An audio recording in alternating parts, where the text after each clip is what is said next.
All right. It looks like we are live. It is Tuesday, January 29th, 2019. I'm going to quickly share this on a couple of my other pages, and if you'd like to do so too, feel free. In the meantime, while I'm doing that, feel free to say hello.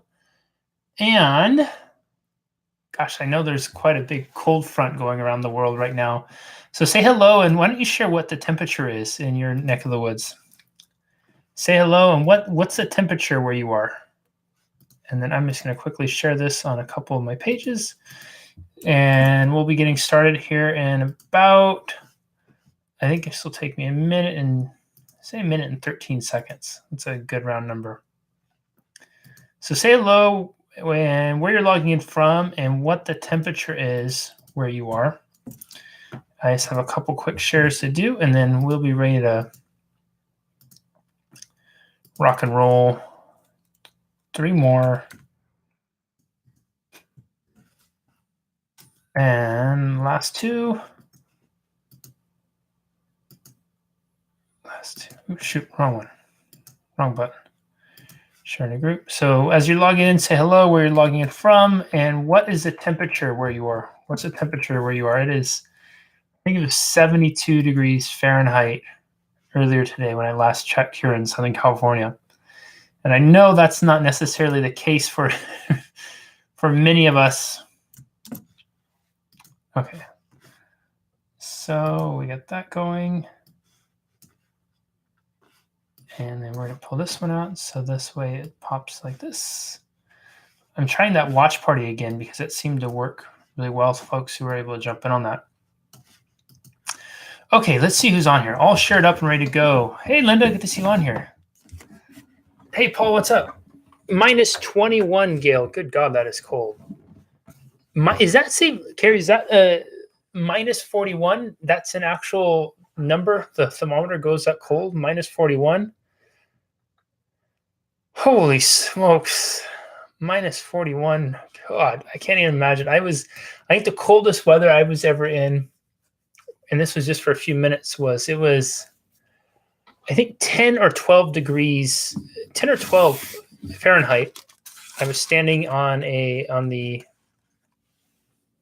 jetway in Chicago O'Hare, and it was, I thought that was cold. And I didn't have a jacket on or anything like that. Oh, just 41. Okay, 41. 63. The green things say I'm watching with Lynn and Kathy. I have no idea, Kat. That would be a great question, though. I'm just learning about this whole watch party thing. So, happy Tuesday, everyone. I appreciate each and every one of you being here. We hit wind chills of minus 42. Jeez, my knees. And Juanita, you're in Canada, right? Minus 42. Holy smokes. Oh, God, I can't even imagine that. Minus 41. Jeez, my knees. I don't know how y'all do it. Hey, Carolyn, good to see you on here. When I was in 10 one time, it was 10 and I was literally in it for 2 minutes and I was in the jetway. So it wasn't like it was right out in the elements and I thought I was going to lose my mind. I was in Nashville one time and it was out at night and it was in, it must have been February. And I think the temperature was in the 20s and there was a really strong wind chill and I had gloves on, a hat, a scarf, the whole shebang. And my friends who I was there with, they were in town from Ohio and they were at Ohio in the time when Ohio was in this midst of like a 30-day in a row below freezing temperature. And we'd just gone to this bar and it's probably, 9 o'clock at night or something like that. And we were trying to decide what to do. And they're on the street corner, just casually talking, not even thinking anything of it, because for them, it being in the 20s, the mid upper 20s, it felt like it was a heat wave. They were saying they were totally fine, barely phased by it. I was shivering. The cold was moving through me. And I said, you guys have 5 seconds to decide what we're going to do. And if you don't want to, and if you don't know what you're going to do, I'm going back to the room because this is too damn cold.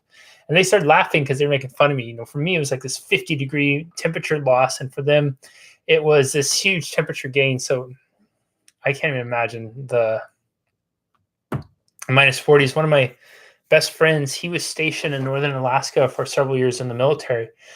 And when he was up there, he would tell me the temperatures would routinely get down to the minus 40s, minus 50s with wind chill and how cold it was. And I remember him telling the story the first time he was there in the middle of winter and the temperature got really cold and he pulled up and parked his car to go inside to get milk or something like that from the store.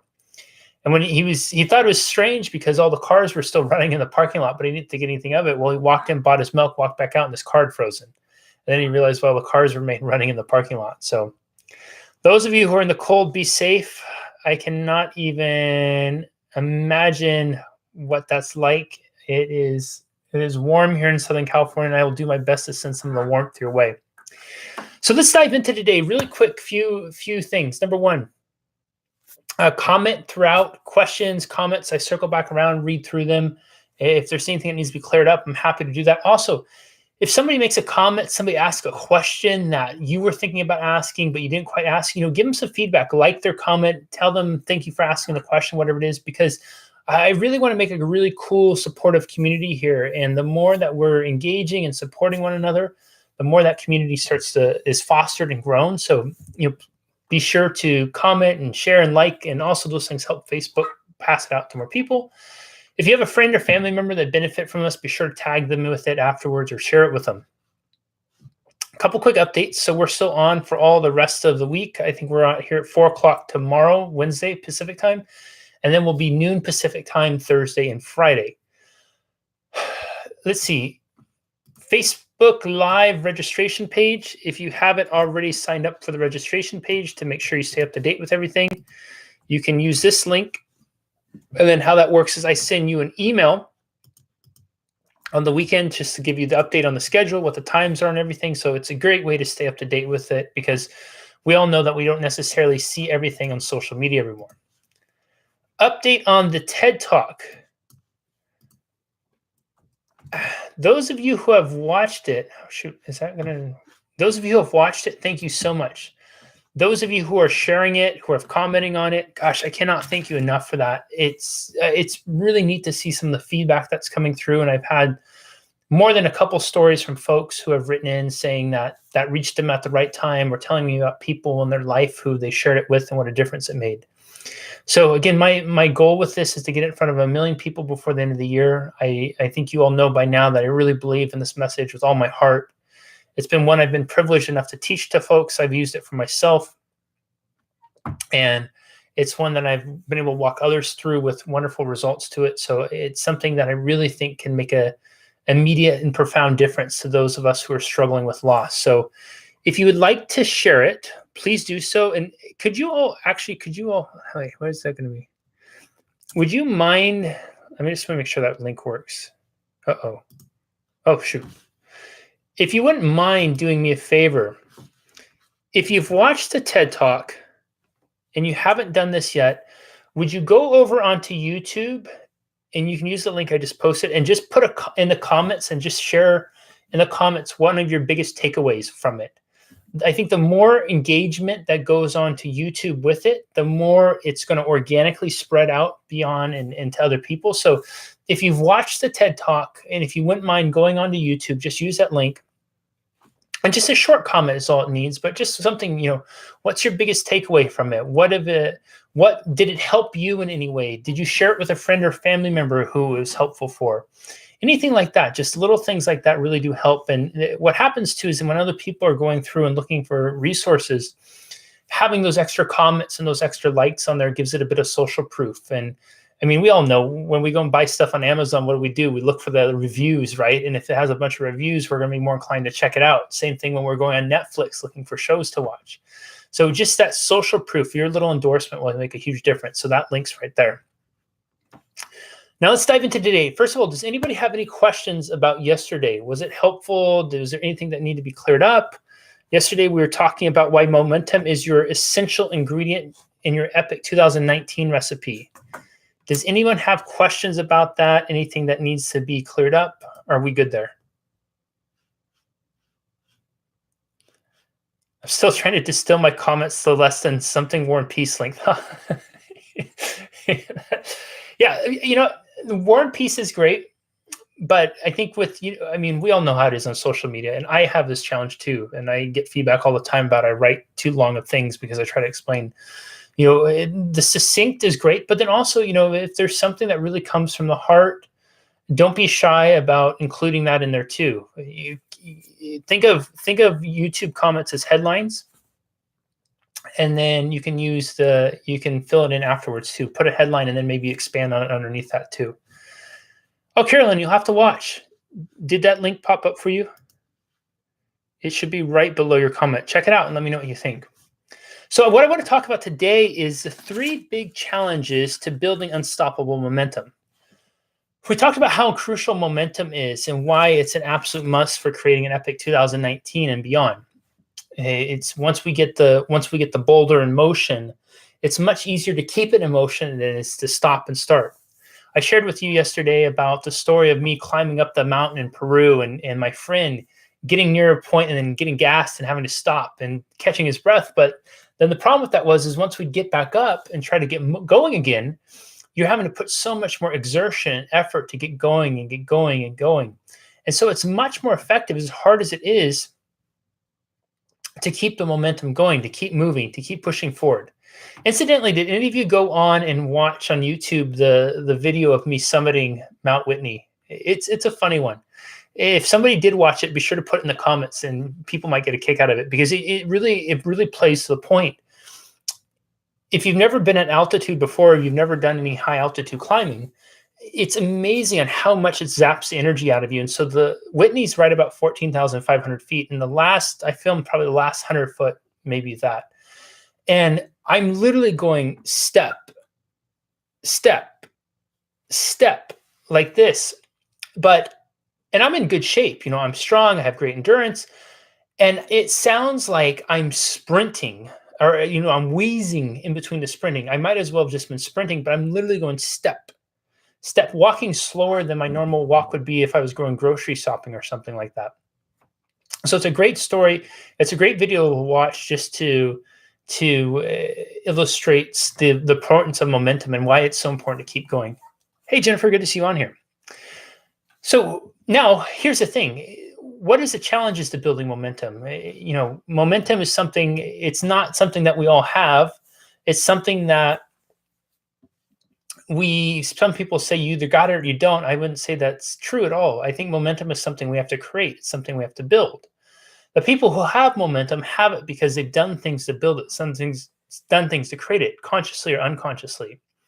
And what I wanted to share with you today is 3 of the biggest challenges to building momentum, because oftentimes when we're trying to build momentum, we're trying to get things going, we get stuck because we're unaware of what it is that's obstructing us from building the momentum we need to produce the results we want. So there's 3 I want to cover today. And the first one is beliefs. We talked about beliefs quite a bit when we did our Unstuck series. And in momentum, when it comes to building momentum, one of the biggest obstacles that prevents us from getting us going is the momentum, the belief that we can get it going. We'll go back to the example that I talked about climbing Machu Picchu, and my friend kept stopping, right? What was he saying? He kept saying, I have to rest. I'm so out of breath. I can't breathe. I have to rest. I just need to rest. So he was believing that he couldn't quite go any further, that he couldn't push himself anymore, and that he had to rest. So there's a fundamental belief that he was holding in that moment that was, I can't do more. I'm not able to do this. I got to stop. And then remember what I said in the most loving way possible. I said, dude, I absolutely love you, but if you stop one more time, I'm going to throw you off this freaking mountain. And I said it in maybe some more colorful language like that. Now, all of a sudden, he had someone challenging his beliefs. And then what happened? He got up, and he didn't stop until we got to the top. We talked about the example of, getting the rock in motion. Well, if you have a belief system that says, I can't move the rock, I'm unable to move the rock is impossible to move, that is going to keep you from ever getting the momentum going. Somebody mentioned the other day about, sometimes we can have momentum going, but it gets us to a point and then we're unable to go any further. And I said, yes, we may be unable to go any further as we have before, but that means it's time to develop and devise new strategies. We have to take a different approach. There's this proverb that says something to the effect of, by ourselves we can go fast, but together we can go far. And it really does, when it gets to the point, I'm talking about this goal of mine to have 1 million people get access to the TEDx message. I cannot get that in front of 1 million people by myself. I just I shouldn't say I cannot. My belief system is that for me to get that in front of a million people, I need to have help. I need to have all of you talking about it, because I could talk to 100 people here, but then let's say each of you 100 people know 10 people that would be relevant to. So now that effectively goes from 100 to 1,000. I would have to do 10 of these with 100 different people to reach the same amount of people that all of us together could reach in the matter of a day. So for me to get the momentum going with it, I need to have other people, right? So our beliefs about if we can or we can't are going to be one of the biggest inhibitors to generating momentum. If you believe you can't, you're absolutely right? What was it Walt Disney said? Whether you believe you can or you can't, you're right. And in no bigger way is perhaps true than it comes to building our momentum. Because often what keeps us from building momentum, what keeps us frozen, what keeps us from ever doing it, is just a belief that we can't. So number one is it's going to be your beliefs. Number two, language. Language is life. And if you don't have that written down, I encourage you to tattoo it on a piece of paper, a computer note, whatever you need to do, but language is life. What I mean by that is language for so many of us is how we interact and experience the world, right? I'll give you some examples, and just please play along with this. So you can set your notes down. And I'm just going to say some words. I'm just going to say words, and I want you just to notice how you emotionally feel and how you emotionally experience it, right? I'm going to say nothing else. I'm just going to say words. Dog. Orange. House. Donald Trump. The Avengers. Books. Water. Happy. Sad. Did you notice that each time I said something, there was an emotional response inside of you, right? You had this emotional response because when I said a word, an image popped up into your mind. And then because that image popped up into your mind, it produced some sort of emotional response, right? Maybe when I said the word happy, you started to smile. Maybe when I said the word sad, maybe you stopped smiling. Maybe when I said the word house, you pictured a home that you grew up in, or you pictured a house down the street, or your dream home. Maybe when I said the word Donald Trump, you had some really interesting images and emotions that came up with it, right? So language equals life. The words we use are going to dictate in large part how we experience the world, how we experience life. And so when it comes to building our momentum, if we're using words like can't, won't, I had a physical response to Trump. Hello. Thank you, Carolyn, for being honest. I bet you there's quite a few people that had that same response, but you were the one that admitted it. And I appreciate you admitting it. I had a physical response about even using that as an example. I was wondering what people would think. Might have the pitchforks coming about. Jesse, how can you use Donald Trump in your thing? Da, da, da, da. I thought you were... Right, we won't get on a tangent, but I just want you to note that too. And what Carolyn just articulated there is so true, right? A lot of these things we have physical responses to. See, whether we have a positive or negative response for something like a Donald Trump, think about the same kind of action and emotion when it goes towards our goals. If we have a Donald Trump-esque response when it comes to our proverbial momentum builders, right? Wanting to work through the muck and the mud of our relationships, wanting to get the boulder moving and get some momentum behind it. But if we're completely having that physiological response like we have with some of those words, guess what's going to happen? The boulder ain't moving, the relationship's going to stay the same, and we're going to stay stuck where we were before. Momentum is generated with our beliefs, and it's reinforced and fueled by the language we choose around those beliefs. You are not going to get the boulder moved. It is not going to move if you're going to go out there and say the boulder can't be moved, I can't do it. Just the same as my friend wasn't climbing Machu Picchu every time he told himself, I can't make it, I got to rest. It's not until we change the language and we invite different emotions that we can have a different response. Easy examples, we just rewind back to those words. Those of you who had a strong physical response with Trump, did you notice how it contrasted between when I said something like happy or when I said something like sad? Right? Just the word. I had nothing else with it. I just said a word. What about the Avengers?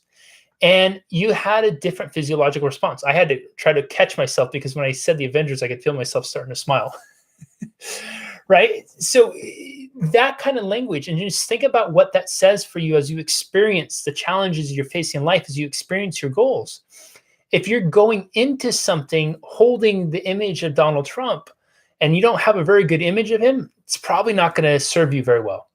On the same token, if you're going into something and you're using Avengers-esque language, and you have a really strong image, you have a really strong feeling, emotional response to the Avengers, it's going to probably make a big difference. Just as a personal aside, when I go to do like cardio on a elliptical machine or treadmill at the end of the day, and I really don't want to do it, I will often watch in my mind pictures of the Avengers or videos of the Avengers or something like that, because it elicits a positive response in me. And then if I see them in my mind, or maybe I'll even pull up videos on YouTube and them doing some extraordinary things, then it reminds me that, you know what, I can do this. I can get some momentum going. And once I get those first few steps, then it's going to take care of itself. So does that make sense? Questions about that? Is this helpful so far? Is everybody with me on this?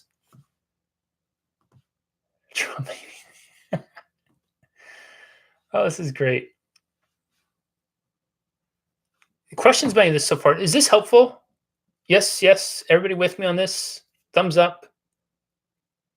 Yes, yes. Looks like there's a little bit of a delay on this too. So yes, cool. Thanks, Violet. Awesome. Thanks, Gail. So the third thing is the third big challenge to building unstoppable momentum is inaction. It's inaction. So many of us will have these big goals, these big dreams, these big ideas, and then we choose to do nothing with them. We choose to do absolutely nothing, and then we'll sit there and we'll point the finger and say, well, that person was gifted, they were lucky, they were talented, they were whatever it was, and that's why they were able to achieve what they did. That's why they're able to be successful. Nothing could be further from the truth. What made them build the momentum and kept it going was they took action on it every single day. I don't know how, does anybody on here follow the sport of bodybuilding at all?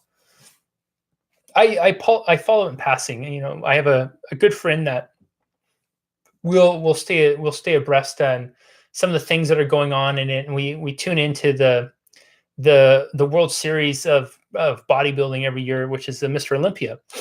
And the Mr. Olympia competition, just for edification, Arnold Schwarzenegger, back in the 60s or 70s, when he came over as a immigrant from Austria, he came over as a bodybuilder. And what put him on the map was he won the Mr. Olympia title 7 times or something like that, 6 in a row. He took a break, and then the 7th time. And so then when Arnold won, obviously it blew up as Arnold blew up and the bodybuilding grew. There was the guy who was the champion, Mr. Olympia champion, by the name of Phil Heath. He had won 7 years in a row, and he just lost this last year. He just lost for the first time in 7 years. And right before I logged in today, I saw he put a post up on Instagram, and he said something like, losing's okay as long as you learn from it. Losing's okay as long as you learn from it. So he lost on the biggest stage of his sport. And rather than telling himself stories of, I can't, the momentum's dead, I'm done, no more, look at the language he's choosing, right? Look at the actions he's taking. He's choosing language. Losing's okay. You just got to learn. So he's saying he's learning. And then he's choosing to take action. He posts a photo of him in the gym, back in their training, back working on his craft, working on his body. See, what holds so many of us back, and why the energy we talked about yesterday, remember we said, is the majority of the energy goes into the rocket launch. So many of us, we have the potential energy inside of us of like 30 nuclear bombs. But the reason our energy just stays potential and unused is because we don't take action. We don't take action. We allow ourselves to sit with it. This is why every time I say, take action, take action. Don't just let this be okay, yeah, I felt good, that made some points, and do nothing with it. Take notes, put your actions, put things in action, post your goals on Monday, follow through with it for Friday. If a strategy session and doing coaching with me is going to be helpful, reach out, fill out the strategy session, book your call with me. Let's get started with stuff, right? Take action. It's the action takers that transform your lives. It's action that makes the momentum build. It's getting out there and pushing and to keep pushing on the rock that gets it rolling. It's not sitting there on the couch watching ESPN and saying, boy, I sure wish I would move that rock. Jedi tricks.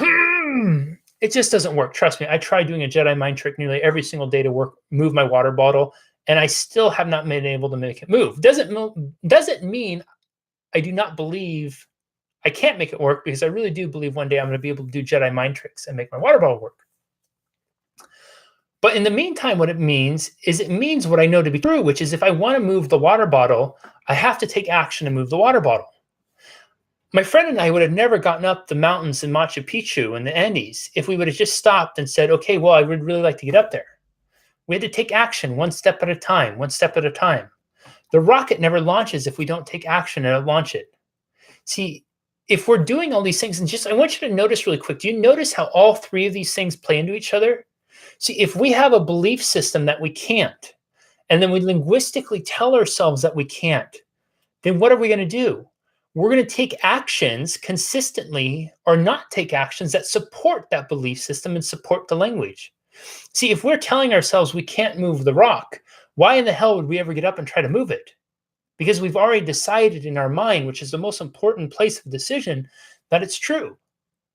The reason why these are three of the big challenges to building unstoppable momentum, because they feed each other.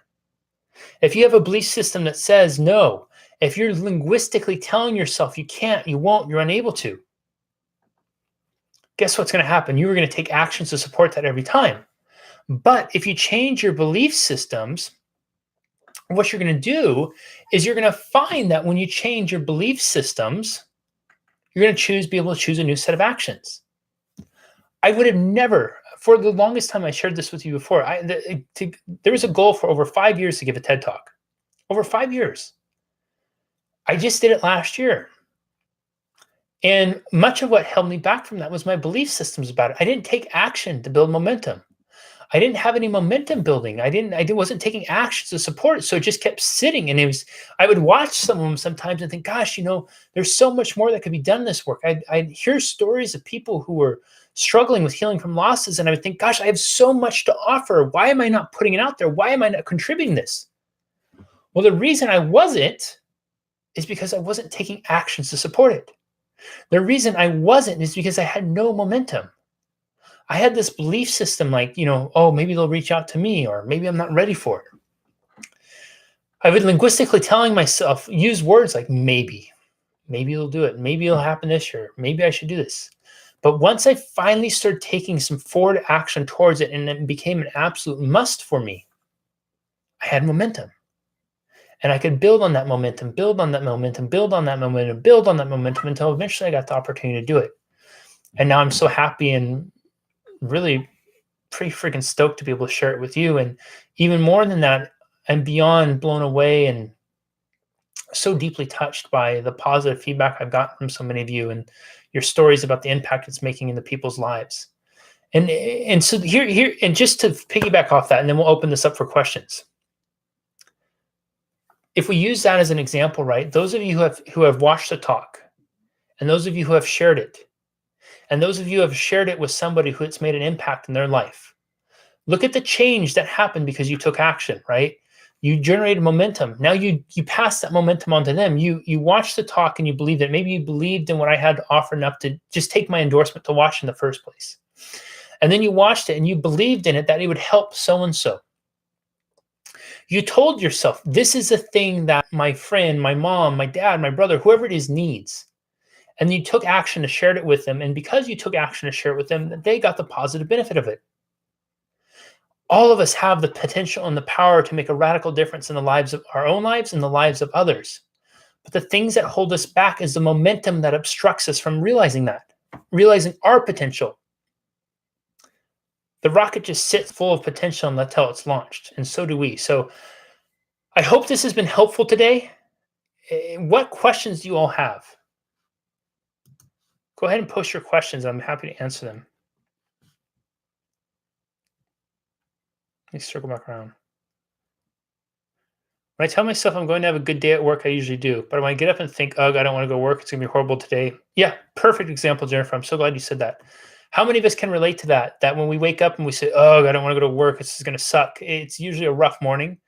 Versus how many of us, when we get up and we say something positive, something affirming about ourselves. Thank you so much for all the emojis I see you putting up there to everyone. That's awesome. And lots of comments, lots of interaction. I'm so grateful for that. But when we tell ourselves we're going to have a good day, it's a much different experience. I have to share my momentum seemed to have a setback when I received a Christmas card that was delayed because of an innocent address from an ex-coworker who didn't know my husband passed away, wishing us a happy anniversary. I completely broke down. It seemed to show me how fragile I must still be. I really appreciate you sharing that, Alexandra. And you know what? I think for so many of us, we don't have a blueprint in our mind for loss, right? We have blueprints in our mind of how we're supposed to handle different things, right? If I'm driving down the street at 45 miles an hour and I see the light 20 feet up ahead or 50 feet up ahead or 100 feet up ahead turn yellow, the blueprint in my mind says, okay, it's starting to turn yellow. I need to start slowing down because it's going to turn red soon. So my mind goes on autopilot like that. I know exactly what I'm supposed to do. When I walk into a restaurant and I sit down, I know that when the blueprint of my mind goes, okay, the waiter or the waitress is going to come over and ask me what I want to drink. I'm going to tell them water. I'm going to pick up this thing called a menu and I'm going to look through and make an assessment about what I want to eat. See, we make it through life because of our blueprints, because of what we learned, the habits we formed. But it comes from dealing with loss. We don't have a blueprint. Nobody taught us in school what we were supposed to do. And then even when we start to find stable and solid ground, we don't have a blueprint for the unique experiences that come with loss. See, I wouldn't necessarily say that was a deterrent to your momentum as much as I would say it was like encountering something that you hadn't experienced before. When we exercise, any of you who have ever exercised regularly before, you know that when you first exercise, you can be extremely sore. And then you might get exercise for a while, 6 months or so, and you're in really good shape. But then you try a new kind of workout, a workout you haven't done before. And then all of a sudden you get done with that workout. And what do you say? You feel sore in ways you didn't even know. We feel muscle fatigue. We feel muscle soreness. We feel muscles that we didn't even know. It's very similar in loss where we can be making progress, but all of a sudden we have this thing happen. You know, we don't have a blueprint in our mind of what we're supposed to do when a delayed Christmas card, a delayed anniversary wish comes, wishing for a part of our life that's not happening anymore. So all we can do is in that moment is just experience it as raw and authentic as we can. And then we get back to where, and then once we experience it, once we allow ourselves to express it, we go back to the foundational pieces that we've used to get us to that point, right? Stopping and taking a breath, kind of like my friend was doing up the mountain, especially when the wind gets knocked out of you. When you have to do it, you have to do it. But then you get back up, and it may be a little harder to get back up because you're meeting against that initial resistance, but know that if you took the step before, you can continue to take the step. So I hope that's helpful. Thank you for sharing that.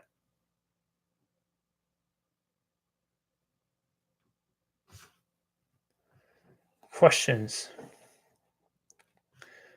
Jesse does this for multiple groups. Mostly it's still relevant to grief and healing from loss.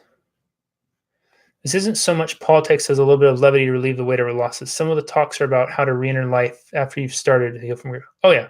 Oh, thanks for clarifying that, Cap. Did somebody think this was getting to be political? You are not going to hear me ever get political in here. I will definitely use certain things as illustration points, not for political opinions, but just to illustrate how we react and respond to things. I think oftentimes we might hear something, and using something like Trump's a great example, because as soon as we hear that, our mind goes, program running for Trump. And if we love the guy or hate the guy, we're going to immediately form a judgment and opinion of the other person based off of that. So I really appreciate you giving an explanation for that, Kat, because it's important that we recognize how we're responding to this, because we're emotional creatures. And if we're telling ourselves we're using language like that, think about how that's affecting other aspects of your life. Help me change my belief systems. A year ago, I would have never thought I could start my own business and actually help people. And look at you now, Kathy.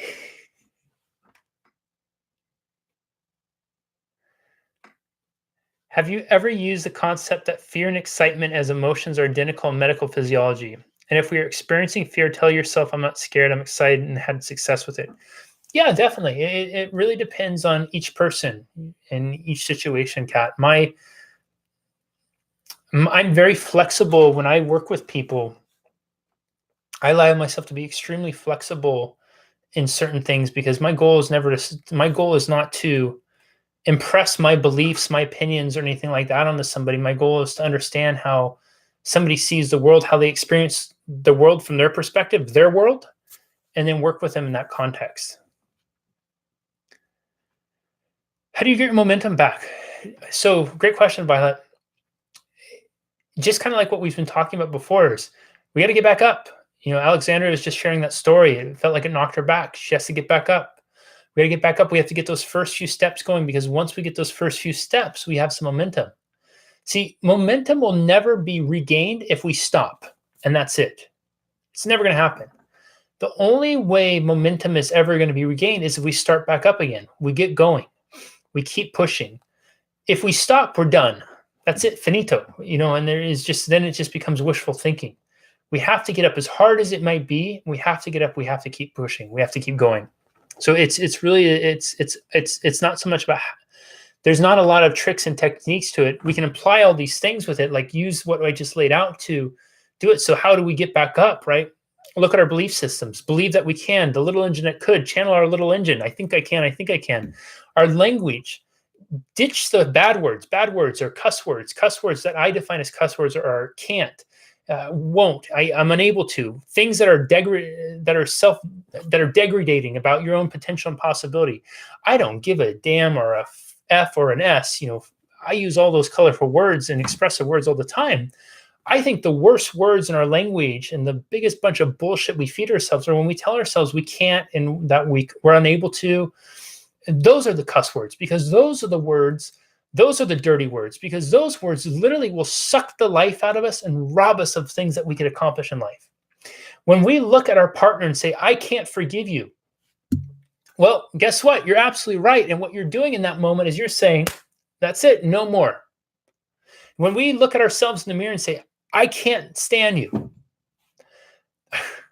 you're going to tell me that's not a worse expression than saying fuck you. I'll say that to myself in the mirror sometimes, like, God, fuck you. You're so much better than this. You can do more, right? And it's not a putting myself down. It's a lifting myself up. So looking at your language around things, and then action. If we choose an action, meaning we choose an action, we just choose to stop and that's it, then we're done. So we have to choose an action. Take that one step.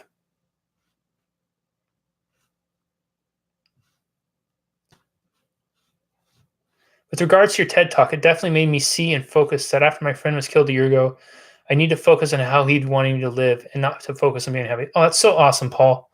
Paul, will you do me a favor? That's a perfect thing to post. Focus post. That's when you try to say too many words at once on YouTube. That would be awesome. Thank you for sharing that.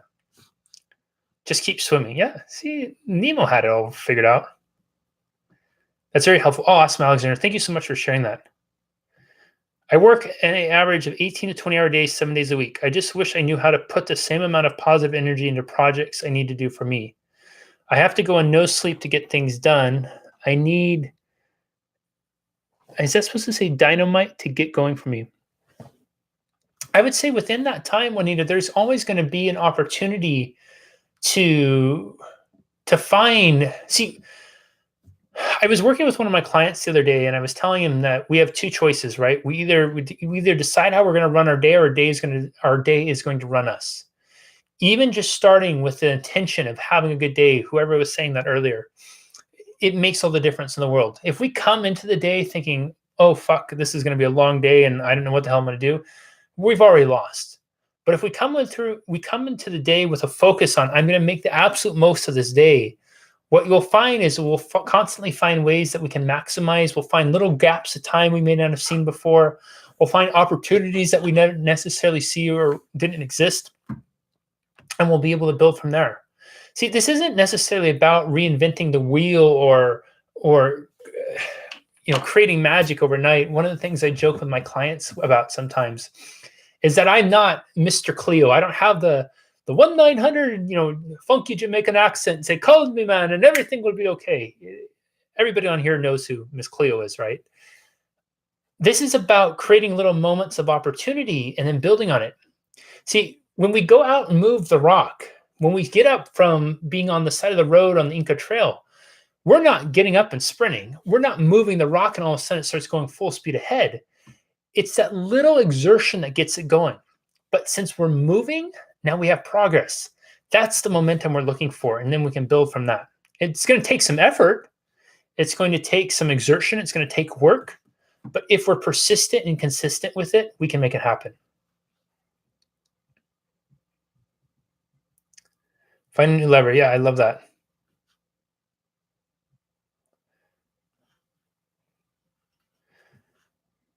Watch me. Choose action. Cool. Any other comments, questions? Is this helpful? Has this been helpful for everyone? So just as a couple quick reminders before we wrap up, and I'll leave it and see if there's one more question. There is, I think, one spot left for a strategy session this week. So if you are someone who's serious about diving into coaching with me, you want to really use it to implement into your life and for 2019 beyond, God, I'm mixing too many words together. You can use this link to fill it out. There's only one left for this week, though. So if you want it, take action to grab it. Also, we will be back here tomorrow at 4 p.m. Pacific time, just the same time. So I hope to see many of you back here then. Be sure to fill out the Facebook Live reminder so that way you don't miss any of these. You'll get the schedule for the coming week on the weekend.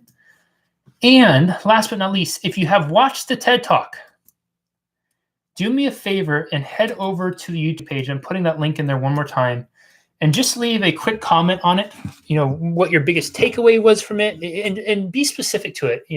The more specific you are, the more I think more people are going to be able to tune into it and watch it. So just a quick comment, what was your biggest takeaway? If you had an aha, if it helped you personally, if it helped a friend or a family member, just a quick little comment. The more organic reach that we can do, the more organic work that we can do all this. And this is me helping my momentum go because, again, goal 1 million people before the end of the year. The more it's going to help get this message out to people. So if you found value in that, please, please, please do that. But otherwise, I don't see any other questions or comments on here. So with that being said, I will bid you all adieu for the rest of the day today. I sincerely hope this was helpful. Thank you so much, everyone, for all your comments, your questions, your contribution. Huge thanks to those of you who have been hitting the emoji buttons, who have been interacting throughout. Extra big thanks to those of you who have been brave enough and bold enough to comment, to ask questions. All of us get so much more out of questions and comments, and you really help facilitate the discussion. You help us bring concepts together, so big thanks for that. Thank you, those of you who have supported each other for putting comments out, giving them a little like, a little smiley face, all those types of things. I know it feels good to just be acknowledged and to be recognized for contributing to it. So thank you for doing that. And I hope that I will see many of you here tomorrow at 4 p.m. And with that being said, whether it's morning, noon, or night, wherever you are in the world, carpe diem, seize the day, seize the moment. Remember, we're only promised this one moment, so make the absolute most of it. Sending lots of love to each of you, and we'll see you later. Bye-bye.